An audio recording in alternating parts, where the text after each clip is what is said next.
해럴드 라미스 감독의 영화 사랑의 블랙홀이라는 영화가 있습니다. 이 영화는 직장인을 위해서 만들어진 영화입니다.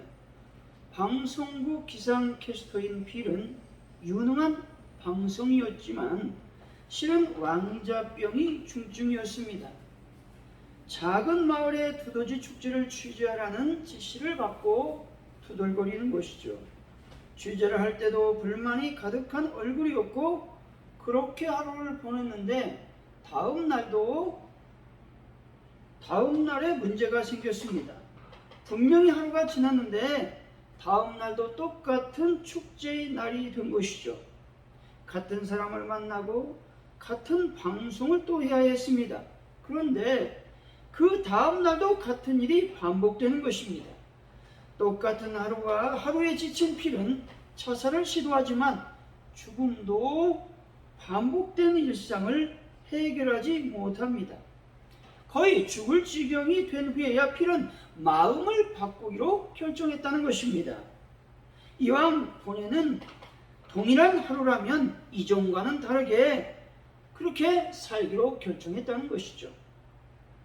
사람들에게 친절하게 대하고 죽어가는 사람들을 살리려고 노력하기도 하고 방송의 멘트도 긍정적으로 바꾸었습니다. 그리고 평소에 좋아하면서도 퉁명스럽게 대했던 PD 리타에게 사랑하는 마음도 표현합니다. 이렇게 생각이 바뀌고 난 후 다음날 아침이 되었는데 드디어 다른 새날이 되었다라는 것입니다. 이 영화에서 말하고자 하는 것은 환경의 변화가 아니라 자신의 변화가 중요하다라는 것들을 말씀하고 있습니다. 우리들은 모두 그리스도인입니다. 그런데 직장 생활을 하든 삶을 살든 권태와 불만을 토로하는 경우가 많이 있다는 것이죠. 하루하루 새로운 마음가짐과 묵묵히 충실한 자세로 일할 때 우리에게 희망찬 내일이 올 것입니다. 오늘도 따지고 오면 어제와 별다른 날이 아니라는 것이죠. 하지만 마음을 새롭게 하고 그리스도 안에서 새로운 피조물의 삶을 산다면 좀 더 나은, 좀 더 다른 삶을 살 수 있지 않을까 하는 것입니다. 에베소 4장 22절에서 24절이죠. 너희는 육의 욕심을 따라 썩어져가는 구습을 따르는 옛사람을 벗어버리고 오직 너희의 심령으로 새롭게 되어 하나님을 따라 의와 진리의 거룩함으로 지으심을 받은 새 사람을 입으라 말씀합니다. 여기서 옛사람은 중생하기 이전의 행실이나 성격, 태도를 총칭하는 말입니다. 옛사람을, 즉 옛생활을 되풀이하는 육적인 본성을 말하고 있는 것이죠. 또한 이 말씀은 악이나 그 세력이 지배하여서 살아가는 삶을 의미하기도 합니다. 썩어져가는 구습이라고 하는 말은 그리스도를 영접하기 이전에 이방인 생활을 말하기도 합니다. 즉 진리의 말씀인 복음과 반대되는 개념으로 거짓 교사의 교리를 말하고 있는 것이죠. 따라서 이런 모든 것에서 벗어나라는 것이죠. 다시 말해서 죄로 물든 옛 생활 방식에서 떠나라는 것입니다. 옛사람을 포기하라는 것입니다. 나를 포기하기가 쉽지 않습니다. 그런데 새로운 피조물은 옛사람, 옛자아, 그리고 옛생각을 포기하고 집어 던지라고 말씀하고 있는 것이죠. 사랑하는 성도 여러분, 새로운 피조물이 되었으니 이제부터 옛 습관을 벗어버리고 매일매일이 주님께서 주신 새로운 하루임을 기억하며 새롭게 살아가는 분들이 다 되시기를 예수 이름으로 간절히 축원드립니다. 오늘 본문은 바울이 자신의 사도직을 변호하는 장면입니다. 자신의 사도직을 변호하면서 십자가를 볼 때 변화되기 이전에는 저주의 십자가를 생각했습니다. 하지만 이제 변화된 후에는 그리스도의 부활의 새로운 빛 아래서 십자가를 사랑하게 되었다는 것입니다. 바울은 자신의 사도직이 그리스도의 십자가와 부활에 근거하는 것임을 다시 한번 강조하고 있는 것이죠.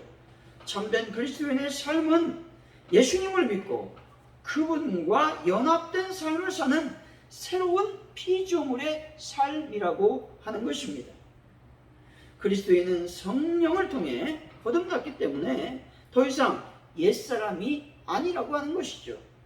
그러므로 새로운 피조물은 하나님과 인격적 관계 회복을 경험하고 부활의 능력에 참여하는 것이다 라는 것입니다. 때문에 그리스도의 사신으로서 세상에 나가 화해의 사명을 감당해야 된다라고 하는 것이죠. 오늘 본문을 통해서 새로운 피조물이라는 제목으로 어떻게 하면 새로운 피조물의 삶을 살 수 있는지 하나님의 은혜를 나누겠습니다. 첫째, 새로운 피조물은 하나님을 위한 삶을 살아야 된다는 것입니다. 13절이죠. 읽어봅니다. 시작. 우리가 만을 미쳤어도 하나님을 위한 것이요 정신이 온전하여도 너희를 위한 것이니. 아멘. 하나님은 자신이 결코 자기의 이익을 위해 일하지 않고 오직 하나님의 영광을 위하여 그리고 고린도 교인들의 유익을 위하여 일한다고 바울은 강조하고 있습니다. 여기서 미쳤다라는 말은 종교적 황홀경 상태에 있는 것을 가리키는 것이죠. 아마도 반대자들은 다메섹 도상에서 부활의 주님을 만나 배웠다고 하는 바울의 고백을 비웃었을 것입니다. 그리고 바울이 독신으로 지내며 교회를 위해서 온갖 헌신, 즉 고난을 받고 복음을 위해 수고한 것을 보면서 미친 사람이라고 몰아붙였을 것입니다. 사무엘하 6장 21절입니다. 다윗이 미갈에게 이르되 이는 여호와 앞에서 한 것이니라. 그가 내 아버지와 그의 온 집을 버리시고 나를 택하사 나를 여호와의 백성 이스라엘의 주권자로 삼으셨으니 내가 여호와 앞에서 뛰놀리라 말씀합니다. 다윗은 목회가 예루살렘으로 옮겨지는 것을 보고 기뻐하며 뛰놀며 춤을 추었습니다. 이 모습을 지켜본 미갈은 다윗의 모습을 보면서 염치 없는 행동이었고 채통이 없는 행동이었다고 비난합니다. 그리고 권위와 왕으로서의 근엄함을 상실한 행동이었다고 없인 여겼다는 것이죠. 즉 미갈은 다윗을 미친 사람이라고 말한 것입니다. 그런데 이런 미갈의 언행을 듣고 다윗이 말합니다. 모든 것이 하나님을 위한 것이었다라고 말이죠. 가식적이고 외식적으로 하나님을 위하는 것처럼 행동하지 않았다고 다윗은 말하고 있는 것이지요. 하나님을 위해서 춤을 추었다고 말하고 있는 것입니다. 다시 말해서 전심으로 온 마음을 다 바쳐 하나님을 위한 것이라면 다른 이들의 이목이나 비판, 조롱과 비웃음은 문제가 되지 않는다라는 것입니다. 흑인 목사님 마틴 루터 킹의 설교인데 이분이 암살 당하기 2달 전에 하신 설교입니다. 이분은 이렇게 설교합니다. 저는 가끔 저의 죽음에 대해서 생각합니다. 그리고 저의 장례식을 그려봅니다. 만약에 여러분 중에 누가 혹시 저의 장례식에 계시다면 부디 길게 하지 말아 주십시오. 또 저의 장례식 조사도 짧게 해달라고 말씀해 주십시오. 그리고 조사를 하는 사람에게 제가 노벨 평화상을 탄 사람이라는 것을 말하지 말라고 부탁해 주십시오. 또 내가 그 외에도 300개가량의 표창과 상을 받았다는 것을 말하지 않게 해 주십시오. 왜냐하면 그것은 중요한 것이 아니기 때문입니다. 다만 다른 사람을 섬기는 일에 삶을 바치려고 노력했다고 말해주면 고맙겠습니다. 사람들을 사랑하려고 노력했고 굶주린 사람을 먹이려고 했으며 헐벗은 사람에게 옷을 입혀주려고 애를 썼습니다. 그리고 감옥에 있는 사람들을 방문하려고 노력했고 인류를 사랑하고 봉사하려고 힘썼던 사람이라고 말해주면 감사하겠습니다. 그리고 다음과 같이 말을 이어갔습니다. 저는 남기고 갈 재물도 없습니다. 또 제 인생에서는 화려하고 사치스러운 것들을 남기고 갈 것도 없습니다. 다만 헌신된 생애를 남기길 원합니다. 라고 설교했다는 것입니다. 마틴 루터 킹 목사님의 이 설교는 헌신이 무엇인지를, 하나님을 위한 것이 어떤 것인지를 말씀해 주시고 있습니다. 하나님을 위한 것은 내게 있는 것들을 자랑하지 않는 것이라는 것이죠. 그리고 가난하고 헐벗은 사람을 돌보고 교회를 위해서 헌신하고 봉사하는 것을 말하고 있는 것입니다. 사도행전 26장 24절이죠. 바울이 이같이 변명하며 베스토가 크게 소리내어 이르되 바울아 내가 미쳤도다. 내 학문이 많은 학문이 너를 미치게 한다 하니 라고 말씀합니다. 바울이 베스토에게 하나님의 복음을 증거했습니다. 그때 베스토는 바울을 미친 사람 취급했다는 것이죠. 예수님을 위해 헌신할 때 많은 사람들이 비난을 할 수도 있습니다. 가난해도 하나님께는 11조를 꼬박꼬박 바치는 것을 보면서 사람들은 저 사람 정신이 나갔구만 이렇게 말할 수 있다는 것입니다. 가난해도 이 이웃을 구제하는 일에 열성적인 사람들은 이상한 사람이라고 말할 수도 있다는 것입니다. 그런데 새로운 피조물인 우리는 하나님을 위한 삶이라면 무엇이든지 다 할 수 있는 사람이어야 된다라는 것입니다. 그렇다고 무절제한 신앙생활로 인해서 광신도라는 소리를 드러나는 말은 아닙니다. 사랑하는 성도 여러분, 교회를 위해서 봉사하고 하나님을 위해서 헌신함으로써 더욱 새로운 피조물의 삶을 살아가는 귀한 분들이 되시기를 예수 이름으로 간절히 축원드립니다. 둘째, 모든 일을 하나님의 사랑으로 감당해야 된다고 말씀합니다. 14절이죠. 한번 읽어봅니다. 시작. 그리스도의 사랑이 우리를 강권하시는도다. 우리가 생각하건대 한 사람이 모든 사람을 대신하여 죽었은즉 모든 사람이 죽은 것이라. 아멘. 여기서 그리스도의 사랑은 하나님과 인간의 화해를 위한 화목제물이 되신 헌신적 사랑을 말합니다. 다시 말해서 하나님의 독생자이신 그리스도께서 온 인류의 죄를 구속하기 위해 성육신하시고 십자가를 지셨다라는 말씀입니다. 강권하다라는 말씀은 매어 있다, 붙잡혀 있다, 도저히 벗어날 수가 없다, 둘러싸고 밀어낸다, 붙든다 라는 뜻으로 바울의 헌신적 행위가 그리스도의 사랑에 의해 불가항력적으로 이루어진 것임을 보여주고 있는 말씀입니다. 바울은 이런 강권하시는 그리스도의 사랑 때문에 자기 중심적인 삶을 버리고 오직 하나님 중심적이고 이타적인 삶을 살 수밖에 없었다라는 것입니다. 그렇다면 그리스도의 사랑은 어떤 사랑을 말하는 것입니까? 빌립보서 2장 6절에서 7절이죠. 그는 근본 하나님의 본체시나 하나님과 동등됨을 취할 것으로 여기지 아니하시고 오히려 자기를 비워 종의 형체를 가지사 사람들과 같이 되셨고 말씀합니다. 예수님은 죄인들에게 그 죄를 벌하는 대신 자신의 하나님으로서의 자존심을 양보하시고 이 땅에 인간으로 오신 사랑인 것입니다. 둘째로 그리스도의 사랑은 희생적 사랑이라고 하는 것이죠.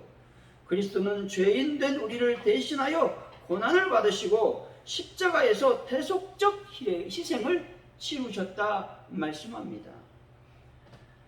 맥스 루케이도라고 하는 분이 예수님이 선택한 십자가라는 책을 썼는데 이 책에 이런 글이 적혀 있습니다. 그리스도는 단 한 번도 자신의 초자연적인 능력을 일신의 안위를 위해서 사용하지 않으셨습니다. 예수님은 눈썹 한번 치켜 올리시면 가시면류관을 엮은 로마 군병의 손을 마비시킬 수 있었지만 그러지 아니하셨습니다. 놀랐습니다. 하지만 이것이 그분이 오셔서 행하신 사건 중에 가장 놀라운 부분일까요? 별일로 구슬주기를 하시는 분이 자신의 무한성을 포기하신 것도 놀랍지만 그보다 더 놀라운 사실이 있습니다. 예수님과 가장 가깝다는 친구들이 그분을 배반하고 달아날 때도 그분은 끝까지 침착함을 잃지 않으셨다는 사실입니다. 아담 이후에 모든 남녀 죄인들의 온갖 죄를 대신 뒤집어 쓰시면서도 주님은 자기 변호를 거부하셨습니다. 그러나 그것도 가장 놀랄만한 사실이 아닙니다. 천국의 법정에 무수한 유죄 판결이 울려 퍼지고 빛의 창조자가 죄인들이 가득한 밤의 냉기 속에 버려졌을 때도 여전히 침묵을 지키셨습니다. 그러나 이것 역시 아닙니다. 예수님은 어두운 무덤에서 사흘을 보내신 후 환한 웃음으로 부활의 아침 햇살 속으로 당당히 걸어 나오시며 초라한 루시퍼에게 이렇게 말씀하셨습니다. 그것이 제일 센 주먹이더냐? 라고 물으셨죠. 그러나 심지어 이 부분도 아닙니다. 이러한 것들은 멋있죠. 말할 수 없이 멋있는 말입니다. 그러나 천국의 면류관을 버리고 가시관을 쓰신 그분의 가장 멋진 부분이 무엇인지 알고 싶으십니까? 그것은 바로 당신을 위해 그렇게 하셨다라는 사실입니다. 바로 당신을 위해서 그렇게 하셨습니다. 말했다는 것이죠. 예수님께서 나를 위해 제자들의 배반에도 침묵을 잃지 않으셨습니다. 예수님께서 나를 위해 무죄인데도 불구하고 자신을 변호하지 않으셨다는 것입니다. 예수님께서 나를 사랑하셨기 때문에 모진 채찍을 맞고 침뱉음을 당하시고 고통의 면류관을 당하시며 멸시천대를 받으셨습니다. 예수님께서 나를 사랑하셨기 때문에 십자가를 거부하지 아니하시고 당신의 몸으로 받아주셨다라는 것입니다. 요한에서 4장 10절이죠. 사랑은 여기 있으니 우리가 하나님을 사랑하는 것이 아니요 하나님이 우리를 사랑하사 우리 죄를 속하기 위하여 화목제물로 그 아들을 보내셨음이라 말씀합니다. 하나님께서 나를 사랑하셨기 때문에 독생자 예수님을 십자가에 못 박으셨다는 것입니다. 이 사랑은 아무리 강조해도 지나치지 않다라는 것입니다. 사랑하는 성도 여러분, 예수님의 사랑이 나를 강권하셨으니 그 사랑으로 많은 죽어가는 영혼들에게 하나님의 복음을 증거하는 귀한 분들이 되시기를 예수 이름으로 간절히 축원드립니다. 셋째, 그리스도 안에 있어야 새로운 피조물의 삶을 살 수 있게 되는 것입니다. 17절이죠. 한번 읽어봅니다. 시작. 그런즉 누구든지 그리스도 안에 있으면 새로운 피조물이라 이전 건 지나갔으니 보라 새 것이 되었도다. 아멘.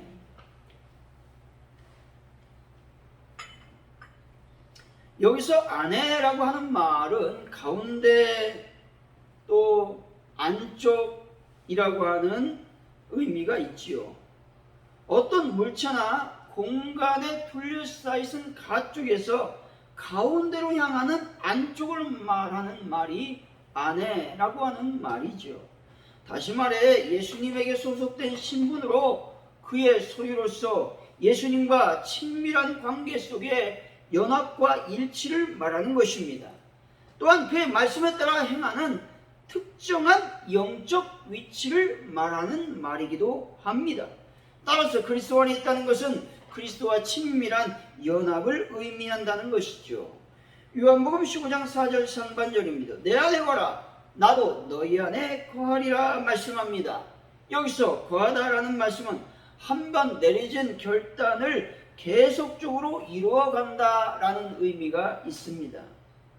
다시 말해서 그 상태를 계속 유지한다는 말씀이죠. 예수의 말씀에 전적으로 의존해서 산다라는 말인 것입니다. 요한복음 6장 35절이죠. 나는 생명의 떡이니 내게 오는 자는 결코 줄이지 아니할 터요 나를 믿는 자는 영원히 목마르지 아니하리라. 하리라 말씀합니다. 예수님을 믿는 우리가 무엇 때문에 갈증을 느끼고 있습니까? 명예의 갈증을 느끼고 권력의 욕심을 부리고 재물의 갈증을 느끼고 있지는 않으십니까?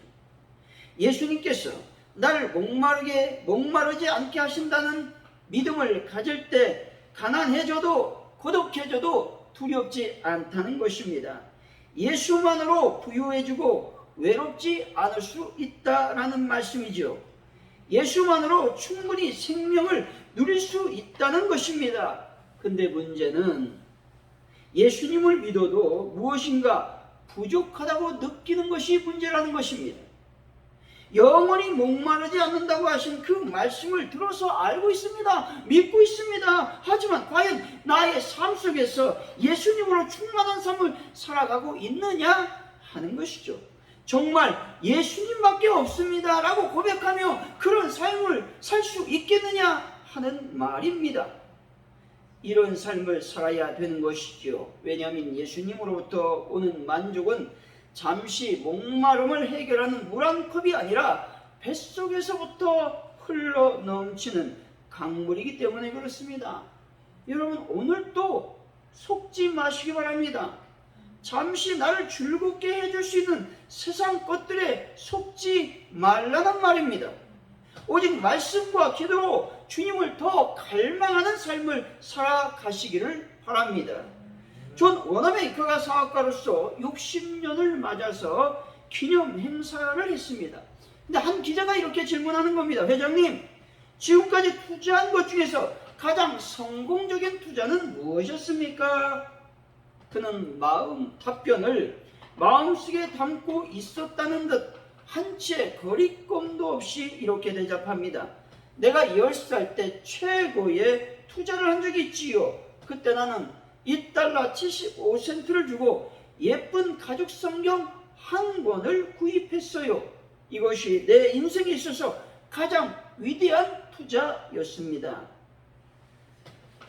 왜냐하면 그 성경이 나를 이렇게 만들었으니까요 라고 대답했습니다. 기자가 다시 묻습니다. 그렇다면 성경만 구입하면 성공할 수 있나요?